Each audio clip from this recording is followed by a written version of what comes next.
This video is sponsored by Squarespace. It's late April of the year 1091. Somewhere in southern Thrace, Emperor Alexius Komnenos rides in the vanguard of his recently assembled army, marching to challenge his enemy. A small group of riders loom in the distance, racing towards them. Alexius, squinting his eyes, recognizes his own scouting party, sent to examine the area. The enemy was but a few kilometers away. Nodding to his officers, Alexius gives the order to quicken the pace. The battle was about to begin.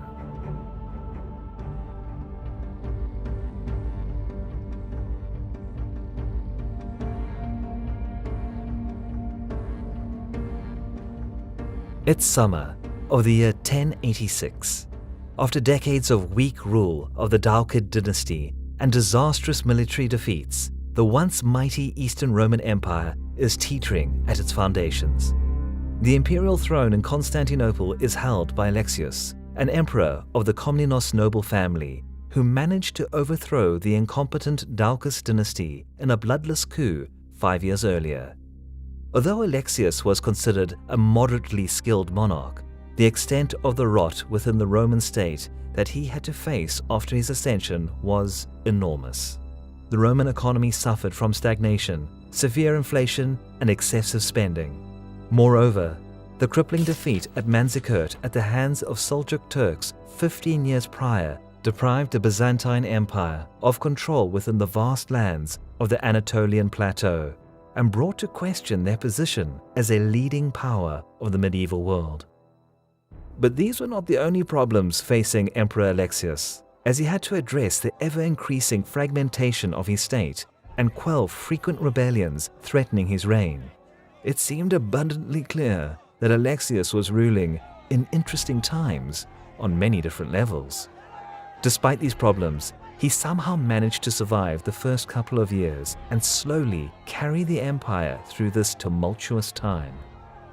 Since 1087, the Eastern Roman Empire had to face increased pressure from beyond the Danube, as the nomadic tribes of the Cumans and Pechenegs, being hard-pressed from the north by the rulers of Kiev and Rus, frequently dared to cross the river and raid the countryside of the weakened empire. Both tribes were of Turkic origin, and in the preceding decades were often employed as mercenaries fighting against the Eastern Romans. Over the next 4 years, Alexius achieved little success in curbing the nomadic threat, which, as the numbers of Cumans and Pechenegs steadily rose, became a heavy burden on the Byzantine economy.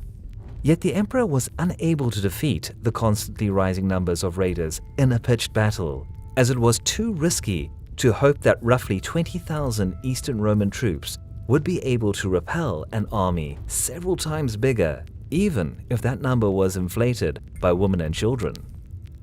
By 1091, the Pecheneg and Cuman raiders were already roaming the countryside of Thrace, dangerously close to the capital. But luckily for Alexius, in the spring of the same year, he at last was presented with some good news. Fresh intelligence reports that he had received indicated that a significant wedge had recently emerged in the relationship between the Cumans and Pechenegs. Supposedly, their alliance was severely strained over disagreements regarding the spoils of war and how they were divided, creating a substantial opportunity for the Byzantine emperor. Alexius had waited a long time for such a chance. Using his diplomatic acumen and enticing promises of generous amounts of gold, he managed to turn the Cuman leaders to his side, adding roughly 40,000 to his numbers.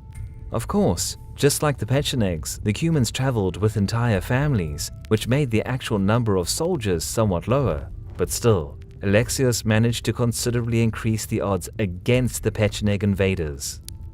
With the promise of military assistance from the Cumans, Byzantines could finally plan an offensive action against the invaders. In mid-April of 1091, the main body of the Pecheneg horde had been seen camping in southern Thrace, not far away from the city of Ainos. Alexius had his army assembled, and upon the arrival of Cuman reinforcements, he departed Constantinople to finally face the threat his people had suffered under for the past 4 years. In the early morning of the 29th of April, the Eastern Roman army arrived in the vicinity of the Pecheneg camp. Lack of any significant upheaval coming from the tents promised that the enemy leaders were unaware of the Byzantine troops approaching. With no hesitation, Alexius gave the command to attack, and the sound of thousands of hoofbeats filled the surroundings as his men rushed to battle. Upon hearing the men yelling and horses galloping, the Pecheneg camp bustled with motion. The tribesmen grabbed their weapons and donned rudimentary sets of armor, but it was too late to form a battle line or even barely organize groups of warriors. The Byzantine army struck the camp with all its might, butchering everyone who was unable to flee Roman sword or Cuman arrow. In a matter of minutes, the camp was overrun, and soon the last of the Pecheneg warriors who chose not to flee were added to the death toll. The Turkic tribesmen were totally unprepared for such a surprise blow at the hands of the Eastern Romans after 4 years of relatively easy plunder within the fertile Byzantine lands.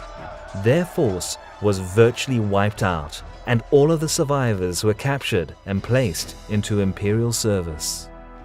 The battle, or rather the massacre, was the first meaningful victory for Emperor Alexius Komnenos, and likely one of the precious few Byzantine victories in the last 50 years.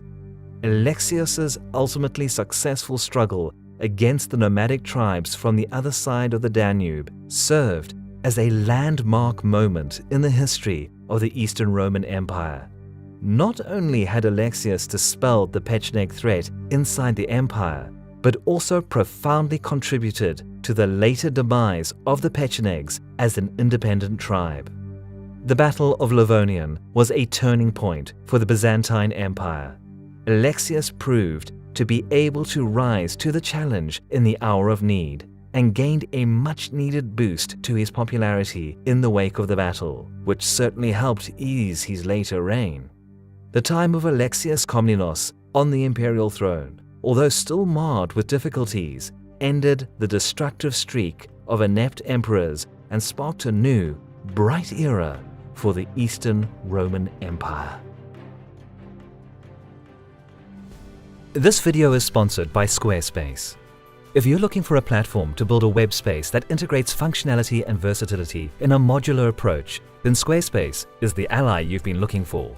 With great features such as mail list collection and distribution to send out mass comms such as announcements and newsletters, social sharing that lets you ingest and send out to all major social media platforms, and our personal favorite, integrated analytics providing key intel on what is drawing the most attention in your web sphere.